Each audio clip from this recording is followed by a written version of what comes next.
앞에 있는 분들과 다시 한번 인사하며 고백하시겠습니다. 하나님이 당신을 사랑하십니다. 이렇게 고백하시겠습니다. 하나님이 당신을 사랑하십니다. 하나님의 놀랍고 넘치는 은혜가 우리 가운데 충만하게 됨을 믿으시기 바랍니다. 오늘 우리 대사관에 여러 가지 일들이 있어서 대사관에서 일하시는 분들이 다 오지 못하셨습니다. 그래서 제가 오늘 부득이하게 북치고 장구치고 하고 있는데, 북치고 장구치고 한 번에 하는 게 쉽진 않네요. 하나님께서 그 은혜로 이끌어 주실 줄 믿습니다. 오늘 말씀의 제목이 하나님의 흠없는 자녀로 살기입니다. 오늘 우리가 함께 읽은 본문 말씀 가운데 우리를 지칭하는 굉장히 인상적인 호칭 한 가지가 있습니다. 바로 하나님의 흠없는 자녀라는 것이죠. 너무나 영광스러운 호칭입니다. 너무나 축복된 호칭입니다.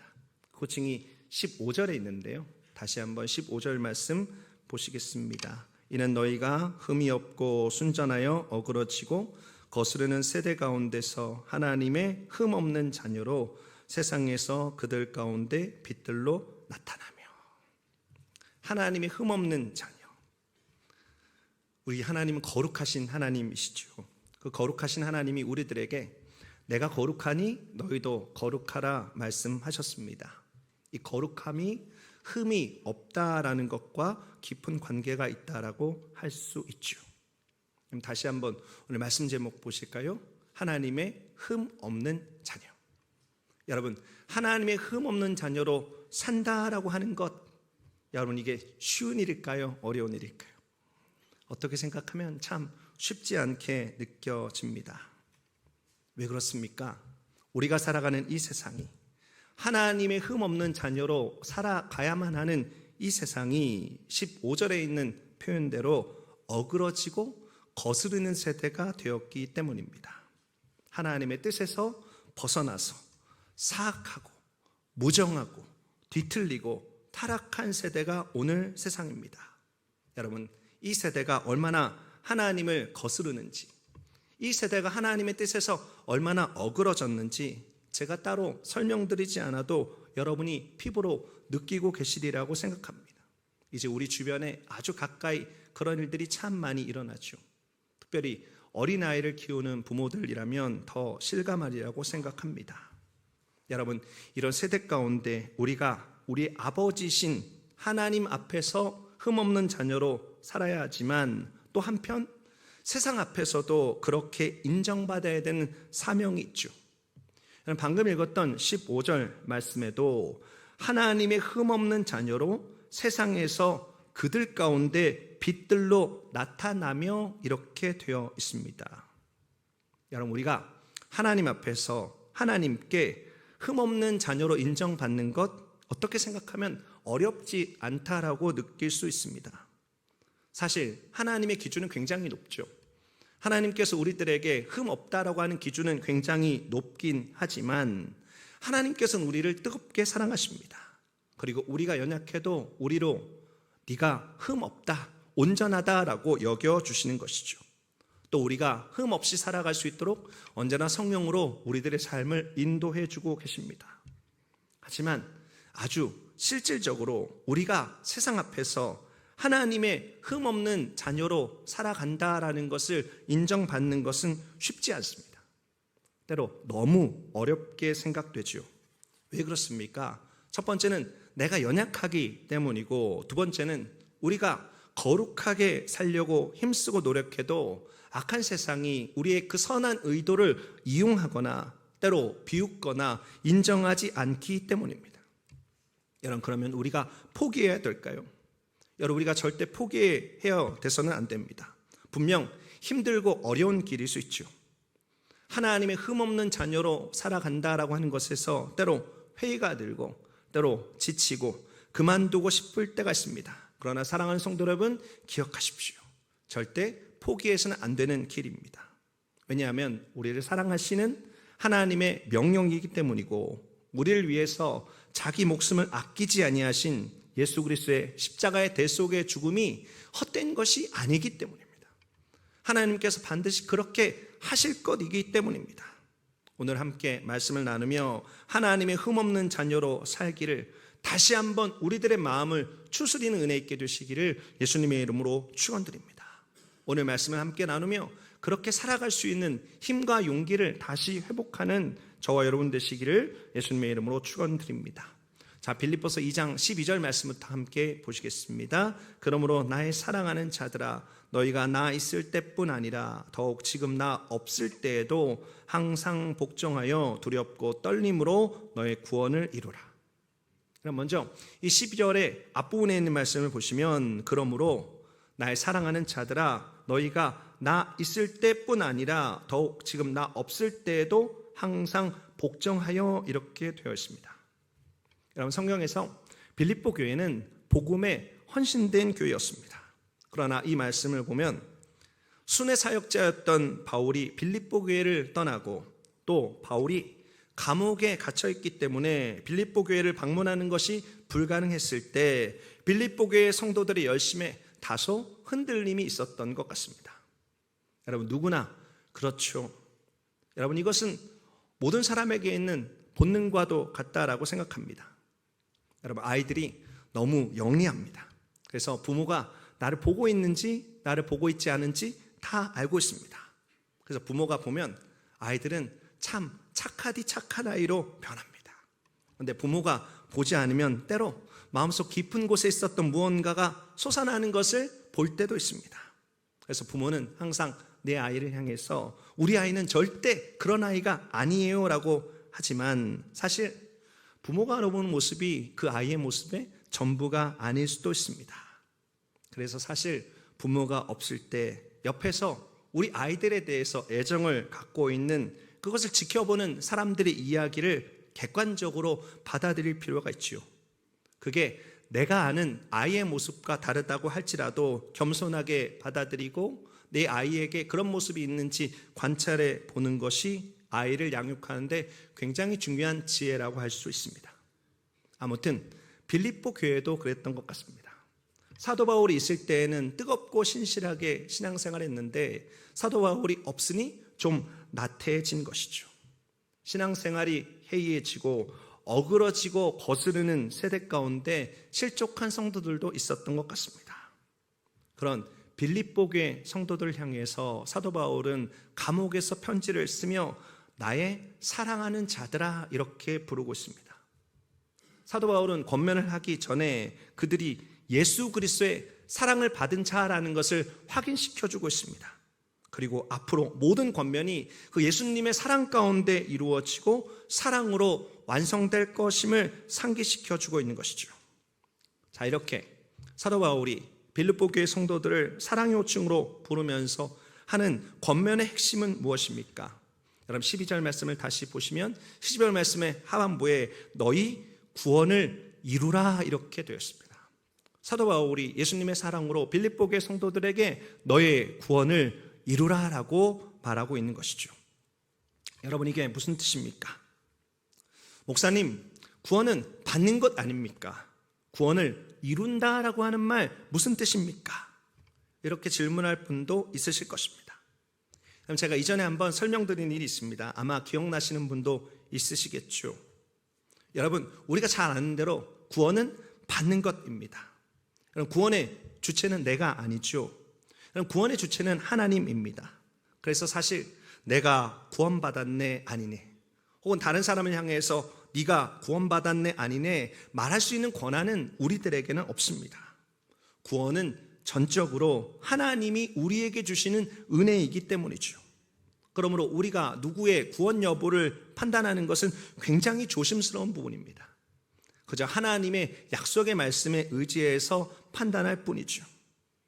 하지만 우리가 하나님으로부터 확실히 구원을 받았다고 한다면 그 구원을 이루어 나가야 되는 측면도 있다는 것을 알아야 합니다. 여러분, 우리가 받은 구원은 과거 어느 한순간의 경험만이 아닌 것이죠. 구원은 하나님이 예수님의 십자가를 통해서 우리에게 준 그 완전한 구원을 이루어가는 과정입니다. 여러분, 구원을 이루어가는 과정이라는 말을 주의해서 들으시기 바랍니다. 그래서 구원의 현재와 과거, 미래, 이 구원의 삼시제가 있다라고 하는 것이죠. 여러분, 죄인인 우리를 위해서 십자가에서 피 흘려 죽으신 예수님을 내 구세주로 믿어 의롭게 된 것을 칭의라고 이야기합니다. 의롭다 하심을 받았다라고 하는 것이죠. 그리고 새 생명을 얻은 것을 중생이라고 합니다. 다시금 생명을 얻었다라는 뜻이죠. 여러분, 칭의와 중생을 우리가 흔히 구원을 받았다라고 하는 표현으로 사용합니다. 여러분, 이것은 우리가 과거에 그것을 경험했던 어느 날에 있었던 일입니다. 그래서 이 칭의와 중생을 구원의 과거 이렇게 이야기하죠. 그런데 우리가 구원받았다라고 하면 끝입니까? 이제 구원받았으니 어그러지고 거스르는 세대 가운데서 이제 신경 안 쓰고 쾌락 즐기면서 허랑방탕하게 막 살아도 되나요? 여러분, 로마서에 있는 말씀은 이에 대해서 그럴 수 없느니라 라고 단호하게 말하고 있습니다. 여러분, 칭의, 중생을 통해서 구원을 확실하게 받으면, 그 구원에 대한 놀라운 은혜가 확실하게 있으면 내 안에 변화가 시작되기 시작합니다. 우리 안에 예수님의 형상이 이루어지기까지 그 놀라운 변화가 진행되는 것이죠. 우리의 악한 본성이 거룩하고 순결함으로 한 걸음 나아가기 시작합니다. 이것을 흔히 말해서 성화라고 하죠.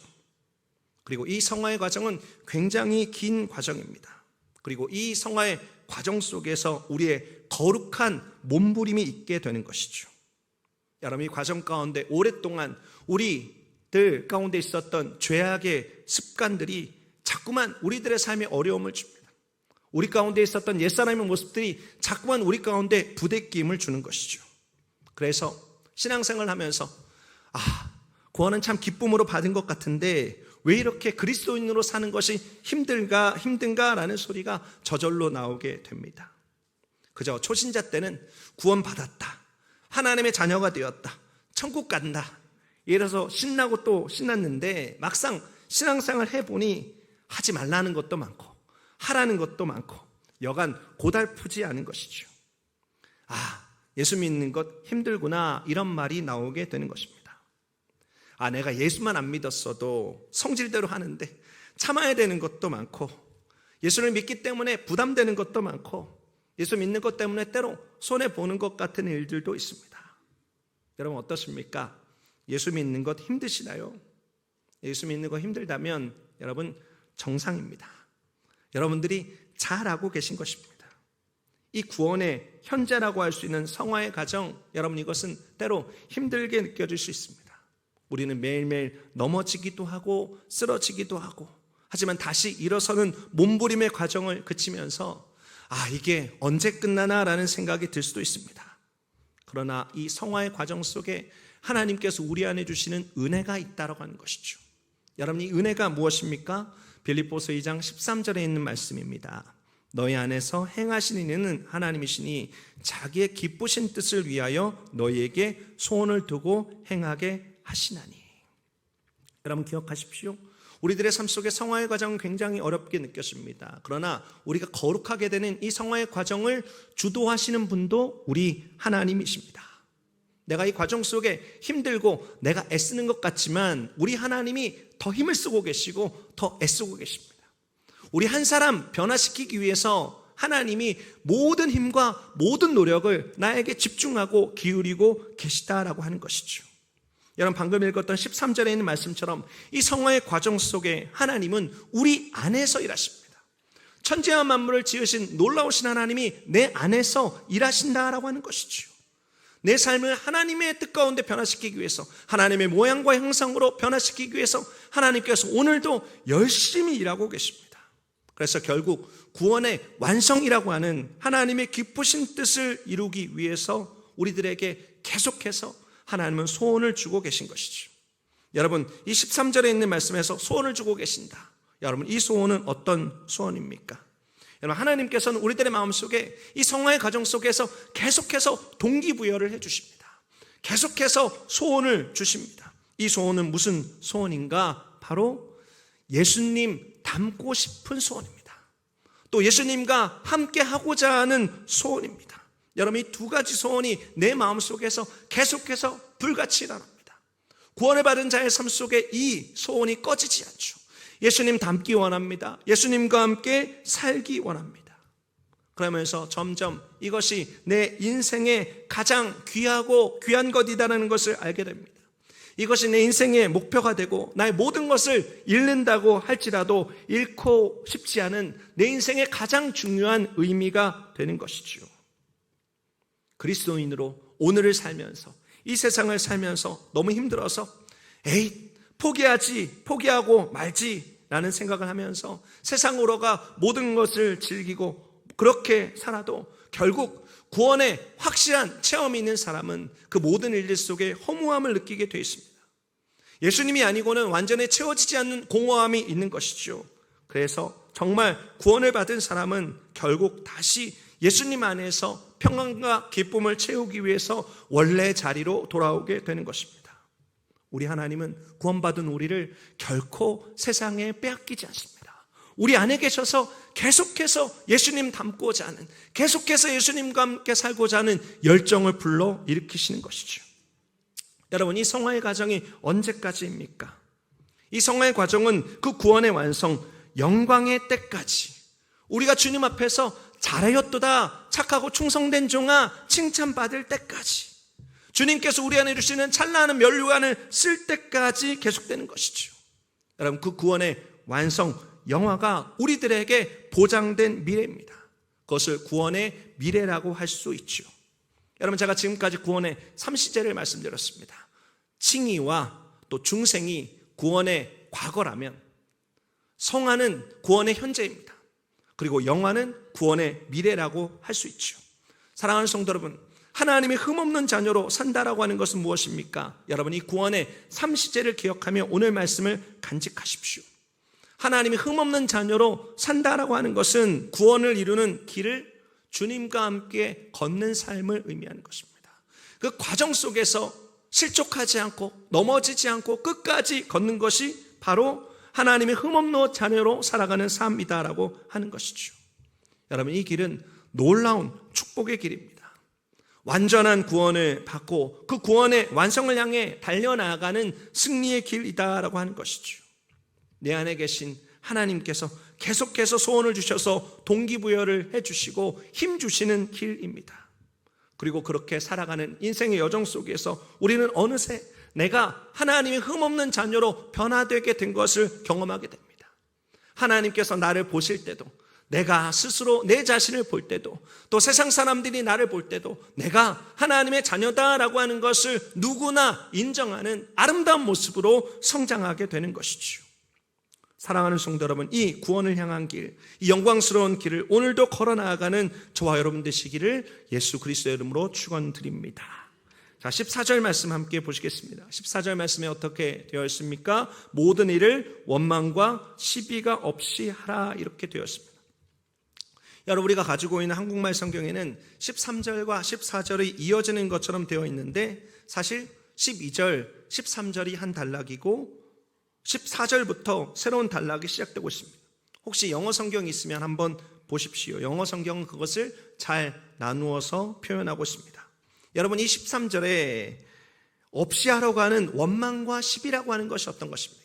여러분, 원망이 무엇입니까? 시비가 무엇입니까? 여러분, 원망은 불평으로 뒤에서 웅얼웅얼 거리는 것입니다. 그런가 하면 시비는 웅얼웅얼 거리던 목소리를 이제 높여서 누군가와 논쟁하는 것입니다. 여러분, 원망이 감정적인 반감이라면 시비는 이성적인 반감의 표현이라고 할 수 있죠. 여러분, 이런 원망과 시비가 없게 하라는 말은 두 가지의 대상, 그러니까 하나님을 향해서도 또 사람을 향해서도 해당되는 말입니다. 하나님을 향해서는 과거 이스라엘 백성처럼 구원을 이루는 길을 걷다가 하나님을 원망하지도 말고 그 반감으로 불평하지도 말라는 것이지요.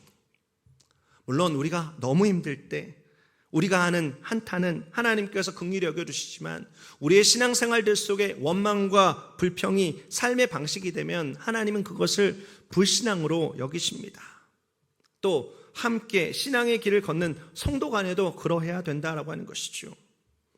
예수를 믿는 우리들끼리 원망과 시비가 있으면 우리는 아름답지 않게 됩니다. 그렇게 교회가 원망의 공동체, 12의 공동체가 되면 우리를 그 어느 누구도 하나님의 흠없는 자녀로 인정하지 않게 되는 것이죠. 교회가 세상의 빛으로 드러날 수 없게 되는 것입니다.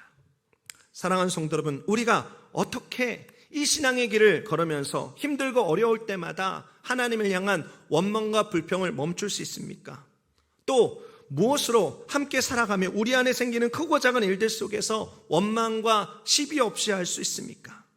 여러분 혹시 그것에 대한 묘책을 알고 계신가요?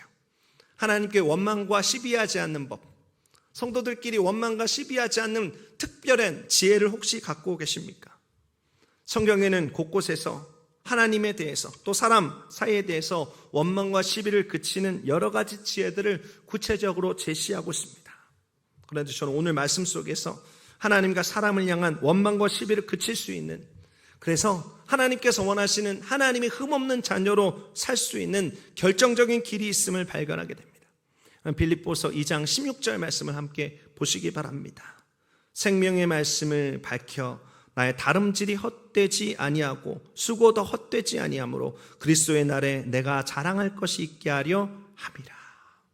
사도 바울은 그리스도의 날에 자신이 자랑할 것이 있게 하리라고 말하고 있습니다. 그리고 그것을 어떻게 시작하고 있습니까? 생명의 말씀을 밝혀 이렇게 시작하고 있습니다. 여러분, 제가 발견한 원망과 시비를 그칠 수 있는 길은 16절 앞에 있는 말씀처럼 생명의 말씀을 우리들의 삶에 밝히는 것입니다. 여러분, 이 말씀은 생명의 말씀을 잡아라입니다. 세번역 성경에는 이것이 정확하게 표현되어져 있죠. 여러분, 정말 그렇지 않습니까?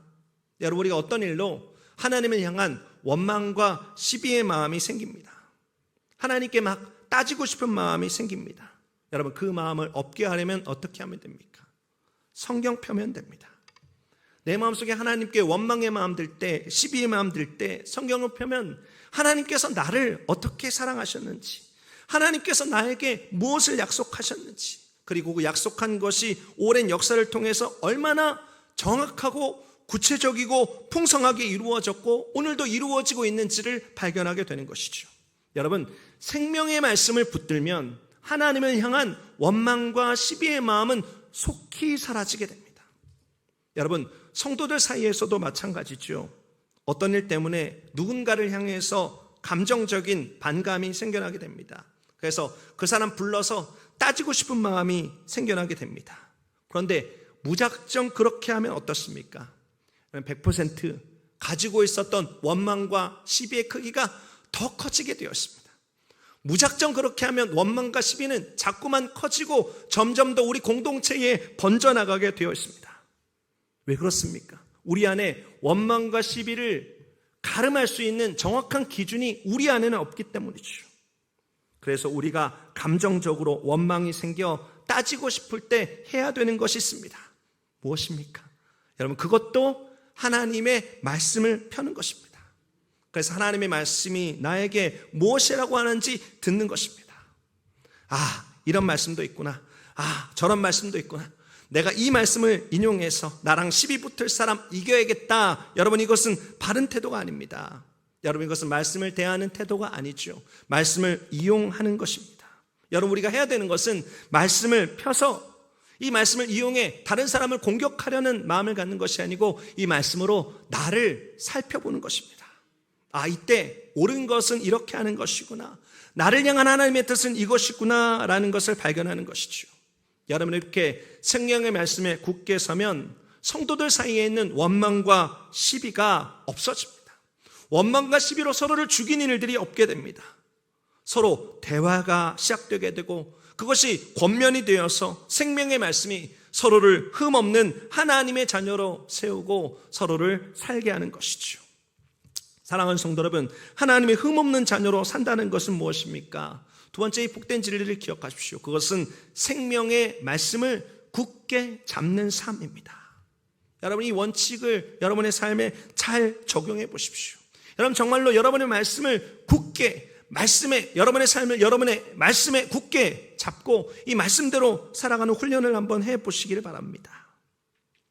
예수전도단의 김미진 간사님이라는 분이 쓴 왕의 재정이라는 책이 있습니다. 여러분, 이 책에는 이 김미진 간사님이 50억의 빚을 졌을 때 이야기가 나옵니다. 한국 돈 50억 얼마나 큰 돈입니까? 빚이 50억인데 자신이 가진 돈은 10,000원짜리 단 한 장밖에 없습니다. 여러분, 이렇게 되면 하나님을 향해서 누구나 원망하는 마음이 생기죠. 나름 신앙인으로 열심히 살았는데 하나님을 향해서 하나님 왜 나에게 이렇게 안 풀리게 하십니까? 원망하는 마음, 따지는 마음이 생겨날 수밖에 없습니다. 여러분, 사람에게는 어떤가요? 한 사람의 빚이 50억 정도 되면 빚지는 동안에 여러 관계들이 깨질 수밖에 없습니다. 서로 주고받는 원망과 시비가 말할 수 없이 크고 고통스럽게 그 간사님의 마음속에 다가올 수밖에 없었을 것입니다. 여러분, 그때 간사님이 한 것이 있습니다. 이 김미진 간사님이 한 것은 하나님의 말씀을 붙드는 것이었습니다.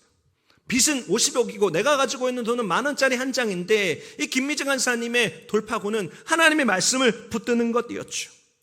하나님의 말씀을 붙들고 하나님께서 원하시는 재정의 원칙이 무엇인지 성경을 통해서 끊임없이 묵상합니다. 그러면서 기도하고 하나님을 의지하고 하나님의 말씀에 순종해서 한 걸음씩 나아가는 것, 그것이 간사님이 할 수 있는 일이었습니다. 그렇게 할 때 간사님의 삶에 어떤 일들이 일어나게 되었습니까? 하나님의 말씀 속에 있는 재정의 원칙을 기억하고 그 말씀을 붙들고 성실하게 한 걸음 한 걸음 나아가니 조금씩 빚이 없어지고 모든 재정의 어려움이 풀어졌다라고 하는 것입니다. 물론 이 김미진 간사님의 왕의 재정이라고 하는 책은 완전하지 않습니다. 많은 논쟁의 거리들도 있습니다. 여러분, 성경이 아니니 당연하죠. 사람이 쓴 책에는 당연히 논쟁거리가 만들어질 수밖에 없습니다. 하지만 이분의 책에는 생명의 말씀을 붙들고 하나님을 향해서 그리고 사람을 향해서 원망과 시비로 살 수밖에 없는 삶을 이긴 하나님의 흠없는 자녀의 놀라운 생생한 그 신앙의 몸부림이 고스란히 담겨 있습니다. 그래서 우리들에게 감동을 주는 것이죠. 사랑하는 성도 여러분, 생명의 말씀을 붙들고 살아가는 것, 여러분, 이것은 우리가 생각한 것보다 훨씬 더 실질적입니다. 그리고 훨씬 더 파워풀합니다. 그리고 이 세상의 재벌도, 이 세상의 권력자도 극복하지 못한 그 마음속에 불만족으로 생겨난 원망과 시비를 이기고 하나님의 흠없는 자녀로 살 수 있는 놀라운 능력이 하나님의 말씀 속에 있다라고 하는 것이죠. 원망 대신 감사로, 시비 대신 찬양할 수 있는 놀라운 축복이 하나님의 말씀 가운데 있다라고 하는 것입니다. 사랑하는 성도 여러분, 그렇게 말씀 붙들고 승리하는 저와 여러분 되시기를 예수 그리스도의 이름으로 축원드립니다. 이제 마지막 두 절의 말씀을 보시기 바랍니다. 빌립보서 2장 17절 18절 말씀입니다. 만일 너희의 믿음의 재물과 섬김 위에 내가 나를 전제로 드릴지라도 나는 기뻐하고 너희 무리와 함께 기뻐하리니 이와 같이 너희도 기뻐하고 나와 함께 기뻐하라. 여러분, 17절에 믿음의 재물과 섬김이란 말이 나옵니다. 여러분, 이것은 빌립보 교회 교인들이 그 삶을 드린 전심의 예배를 뜻합니다. 그리고 사도 바울은 그런 교인들을 위해서 자신이 그 위에 전제로 쏟아 부어지겠다고 고백하고 있습니다. 여러분, 전제가 무엇인가? 전제는 구약의 제사를 드릴 때 마지막 순서로 제물 위에 붓는 포도주를 뜻하는 것입니다. 그것이 바로 전제이지요. 바울은 빌립보 교회 성도들이 하나님의 흠없는 자녀로 사는데 도움이 된다라고 하면 기꺼이 자신을 희생하겠다라고 하는 뜻을 밝힙니다. 빌립보서를 기록한 사도 바울은 지금 감옥에 갇혀 있는 상황입니다. 빌립보서는 옥중 서신이죠. 감옥에서 서신을 쓰고 있습니다. 하지만 감옥에서 서신을 쓰고 있으면서도 끝까지 복음을 지키고 전하는 자신의 삶이 흠없는 하나님의 자녀로 살아가는 빌립보 교회 성도들에게 도움이 된다면, 밑거름이 된다면 그 삶을 기꺼이 드리는 것이 자신에게 기쁨이고 너희에게 기쁨이니 함께 기뻐하자. 그것을 강력하게 권면하고 있는 것입니다. 저는 이 고백을 읽을 때마다 사도 바울의 고백이 참 놀랍다라는 생각이 듭니다. 목자로서, 신앙인으로서 바울의 희생과 헌신의 모습은, 그 결단의 모습은 우리들에게 큰 도전이 되죠. 그리고 그것이 하나님의 흠없는 자녀로 산 사도 바울의 모습이기도 합니다. 여러분, 하나님의 흠없는 자녀로 산다라고 하는 건 무엇입니까? 그것은 바로 희생과 헌신의 삶을 의미하는 것입니다. 여러분, 어떻게 바울이 희생과 헌신의 삶을 살 수 있습니까? 여러분, 우리가 희생과 헌신의 삶을 산다라고 하는 것 쉽지 않죠. 하지만 바울의 마음속에는 오늘 말씀 가운데 기록되어져 있듯이 천국의 소망이 있었습니다. 그리고 우리가 지금 나누고 있는 빌립보서 2장 초반부에 있는 예수 그리스도의 마음이 그에게 있었기 때문에 희생과 헌신이 가능했다라고 하는 것이죠. 빌립보서 2장 5절 말씀입니다. 너희 안에 이 마음을 품으라 곧 그리스도 예수의 마음이니. 여러분 방금 말씀드렸듯이 희생하는 것, 헌신하는 것 쉽지 않습니다. 그러나 예수님처럼 내가 복음을 위해서 하나님의 나라와 영광을 위해서 희생하고 헌신하는 것이 사도 바울처럼 함께 나누는 기쁨이 된다라고 하는 것, 여러분 이것은 내가 하나님의 흠없는 자녀가 되었다라고 하는 분명한 증거인 것이죠. 여러분 아까 말씀드렸듯이 전제는 제사의 마지막에 부어지는 포도주, 제사의 마지막에 드려지는 순서에 있는 것입니다. 그러므로 이것은 제사의 완성을 의미하는 것이죠. 여러분 저와 여러분의 삶이 하나님이 받으시는 온전한 하나님께 올려드리는 제사가 되기까지 누군가 전제로 내 삶에 붙는 희생과 헌신이 있었습니다. 여러분 우리가 구원받는 날까지 우리는 잘 모르지만 부모님들의 눈물의 기도가 있었고 누군가의 땀을 흘리는 헌신이 있었습니다. 그리고 견디는 인내도 있었죠. 여러분 가만히 생각해 보면 우리가 거저 예수를 믿은 것이 아니다라는 것을 알게 됩니다. 지금 신앙생활을 하는 것 누군가의 희생과 헌신이 있었습니다. 그것을 우리가 천국에 가면 더 분명하게 알게 되겠죠. 여러분 그렇다면 우리도 누군가의 삶에 그 삶이 온전히 하나님께 세워질 수 있도록 전제로 부어지는 것 한번 생각해 볼 수 있는 일 아니겠습니까? 여러분, 여러분이 사랑하는 가족들을 위해서, 여러분이 젊은 날부터 헌신했던 이 복된 교회의 공동체들을 위해서, 또 내가 살아가는 이 땅에 있는 영혼들을 위해서 내가 할 수 있는 희생과 헌신의 삶을 사는 것, 여러분 이것은 주님께서 말씀하셨듯이 하늘의 밀알이 땅에 썩으면 많은 열매를 맺는 복되고 귀한 하나님의 영광이 드러내는 삶으로 나타나게 되는 것이죠. 사랑하는 성도 여러분, 우리가 그렇게 살아가게 될 때, 우리가 예수님처럼 희생과 헌신으로 살아가게 될 때, 빌립보서 2장에 있는 말씀처럼 하나님은 예수님을 모든 이름 위에 뛰어난 이름으로 높여주셨듯이 우리를 이 세상 가운데 하나님의 흠없는 자녀로 살아가는 하나님의 귀한 백성으로 인정하며 우리들을 높여주시고 우리들이 이 땅 가운데 하나님의 영광을 나타낼 수 있는 기회를 주시는 것입니다. 사랑하는 성도들, 오늘 우리가 함께 말씀을 나누며 하나님의 흠없는 자녀로 산다라고 하는 것이 무엇인지에 대해서 나누었습니다. 여러분 하나님의 흠없는 자녀로 산다라고 하는 건 무엇입니까? 여러분 이것을 기억하십시오. 구원을 이루는 길을 걷는 삶입니다. 하나님께서 우리들의 삶에 원하시는 구원을 완성하는 길들로 포기하지 않고 걸어가는 것, 여러분 그것이 하나님의 흠없는 자녀로 살아가는 우리들의 삶의 모습입니다. 또 생명의 말씀을 굳게 붙드는 것이 하나님의 흠없는 자녀로 살아가는 우리들의 삶의 모습입니다. 여러분 하나님의 말씀을 붙드는 것, 여러분 우리들의 삶에 놀랍고 복된 일입니다. 또 하나님의 흠없는 자녀로 살아가는 삶, 그것은 희생과 헌신의 삶입니다. 여러분 이렇게 살아가는 저와 여러분 되시기 바랍니다. 이렇게 살아가는 동안 우리들의 삶이 계속해서 주님께서 원하시는 아름다운 모습으로 변화되게 될 것입니다.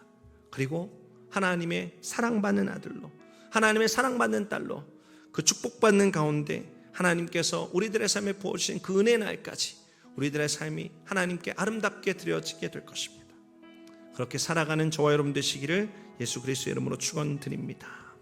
잠시 기도하시겠습니다. 귀하신 하나님, 아버지 하나님의 크신 사랑 감사드립니다. 하나님의 크신 사랑이 우리 안에 있습니다. 하나님의 넘치는 기쁨이 우리 안에 있습니다.